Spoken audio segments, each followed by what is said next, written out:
And today I'm really excited because we're going to be starting a whole new sequence or a series of classes in my yoga class that I regularly teach.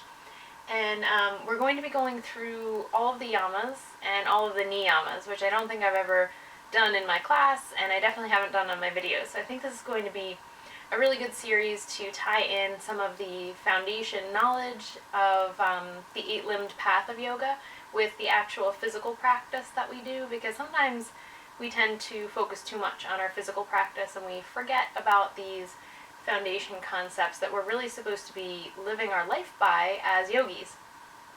So this week we're starting with yama number 1, and that is Ahimsa. Ahimsa is probably the most commonly talked about of the yamas and the niyamas. And Ahimsa stands for nonviolence, or sometimes people will say non-harm. And it basically comes down to making sure that your actions and the things that you say and the choices that you make don't cause harm to yourself and don't cause harm to anyone else. So there's a lot of layers to this, especially with yourself. A lot of times we'll think, okay, I'm living the yoga lifestyle and I'm not going to yell at anyone and I'm not going to flip anyone off when they cut me off in traffic and things like that, so I'm not being a violent person. But sometimes there's this whole other level of our thought process, and in our thoughts, since nobody else gets to experience that, we feel like that doesn't really count maybe, and sometimes we'll say things to ourselves that we wouldn't dare say to somebody else.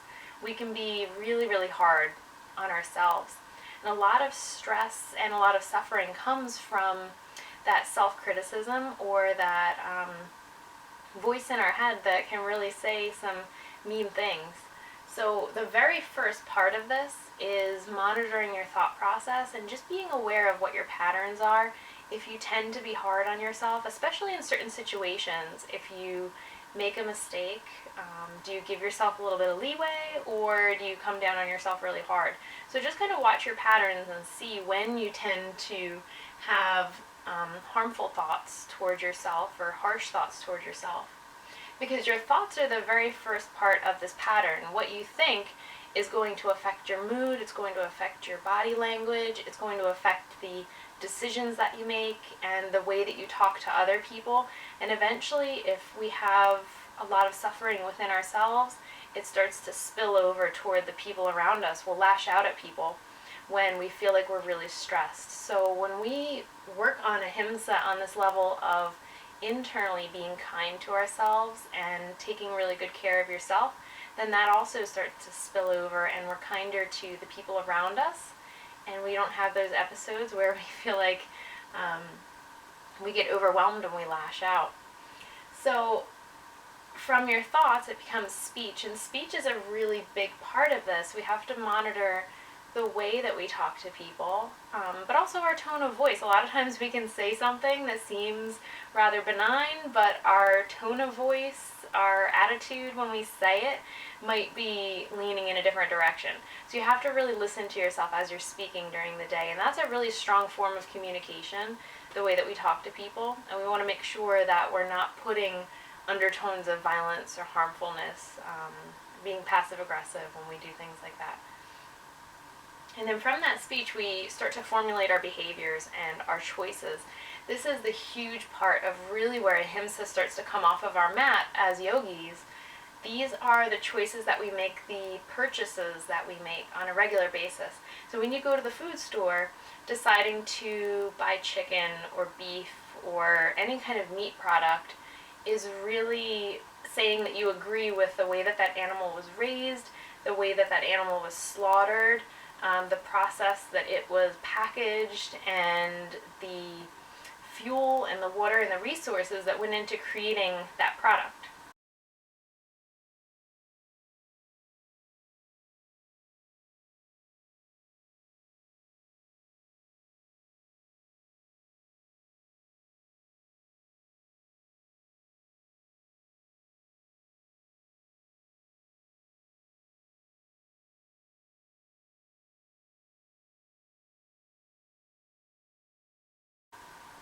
is really a choice. Every single time we purchase something, the same goes for our clothing. Every time we go to the store and we purchase an article of clothing, we're saying that we agree with the way that that piece of clothing was made. So if it was in a sweatshop and somebody was working in horrible conditions, our money is going to support that. Whereas if we purchase clothing that's made either fair trade or in a way that is sustainable, with sustainable materials, then we're saying that we support that. And it's a big difference in practicing ahimsa versus not practicing ahimsa, putting your money and making your decisions towards something that causes harm and suffering to other people.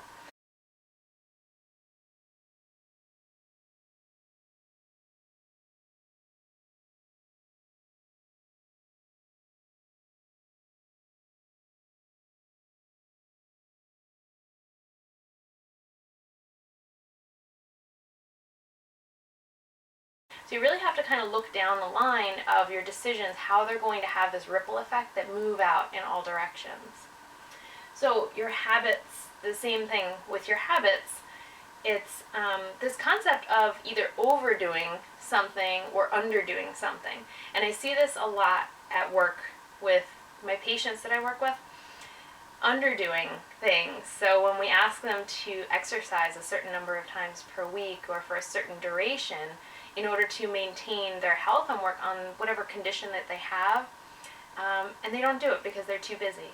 So in avoiding doing that exercise or whatever we recommended that they do, they're causing harm to themselves because their condition is going to get worse because they weren't able to make the time to do that particular exercise or the activity that's going to help to improve their condition. And then of course the same goes the other way. A lot of times in yoga, people will get in the habit of doing these really strong vinyasa practices, or maybe you just really like taking a strong power vinyasa all the time. And you get into that habit, and then one day your shoulder is bothering you, and you think, well, I'm going to go to my class, and I'm going to do my chaturangas, and I'm going to do my downward facing dogs, because that's my practice. That's what I always do. Even though your body is asking you for a little bit of a break, it's asking you to scale back the practice that you normally do, and practice ahimsa, and provide that area that's asking for attention with some love and some kindness. So make sure that your habits or your practices of overdoing certain things or underdoing certain things don't start to cause harm to yourself or to others. It can also go the other end where somebody goes to the gym so much, maybe twice a day, 7 days a week, that they're taking themselves away from their family and they're not having enough family time because they're so fixated on going to the gym, which would seem like a healthy practice, but when it gets out of balance, it can cause harm to the person from overworking and to their relationships because they're not taking enough time to maintain those relationships. So think about those two opposite ends of ahimsa.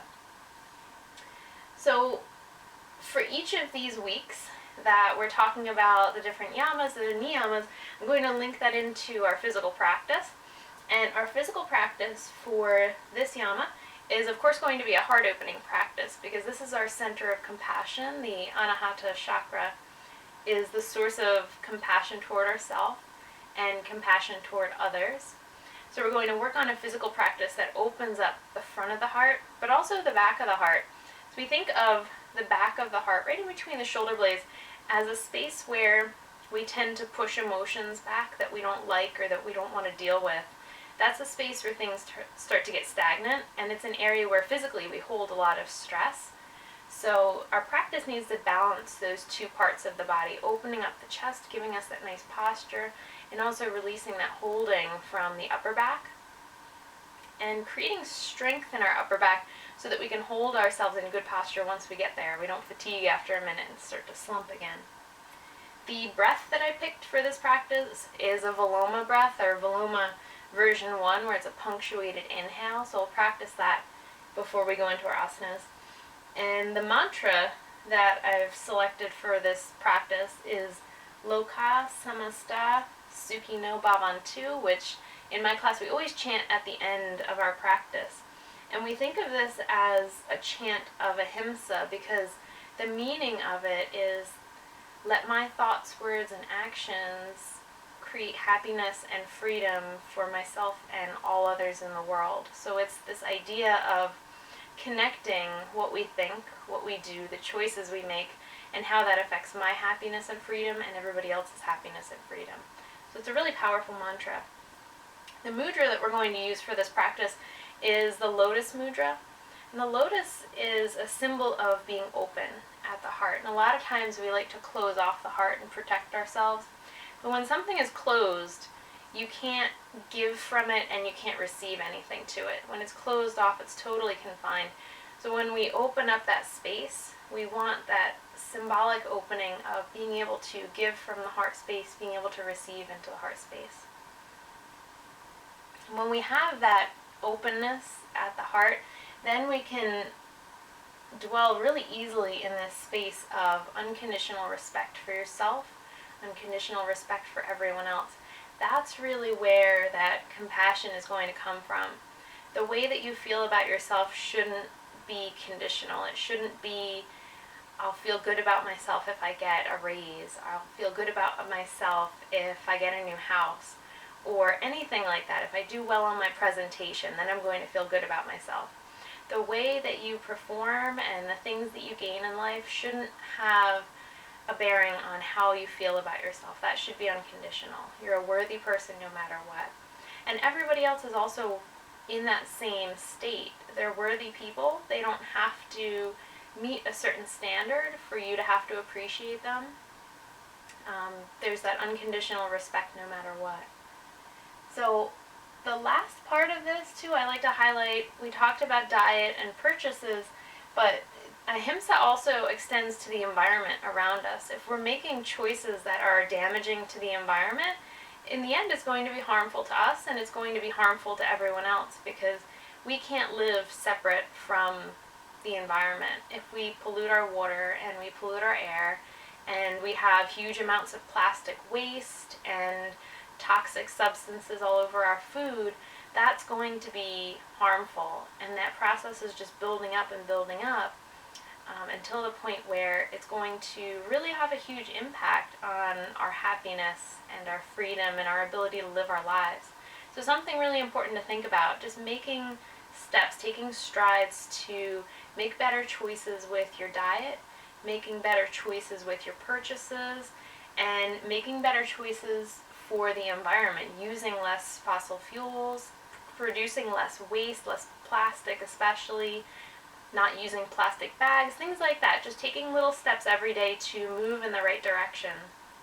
And at first these changes might seem overwhelming, but I always try to think about when I'm making a specific change or I'm trying to move myself in a certain direction, I tell myself the mantra, progress, not perfection.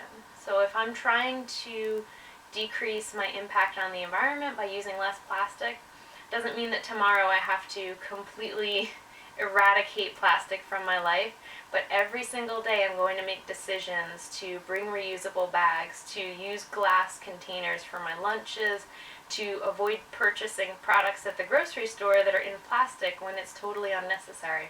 So little steps to make that progress, and steps to make progress in your internal peace, in that internal ahimsa, so that eventually that happiness and that respect is going to spill out.